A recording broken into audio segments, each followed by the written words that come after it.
V slovenskem jeziku govorimo, pišemo in beremo, pa tudi razmišljamo, čustvujemo in žalujemo.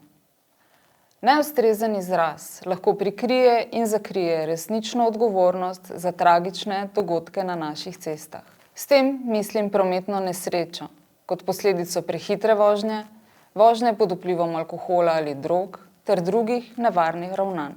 Takšne tragedije niso naključje in se ne zgodijo same od sebe. Slovenski jezik je živ in če bi povzročitelj sprejel pravo odločitev potem, ko je popil preveč, bi ostal živ tudi prenekateri udeleženec v prometu. Zato je potreben premislek o primernosti izraza nesreča, ki je za mnoge, ki so izgubili svoje bližnje ali utrpeli hude poškodbe, celo žaljiv.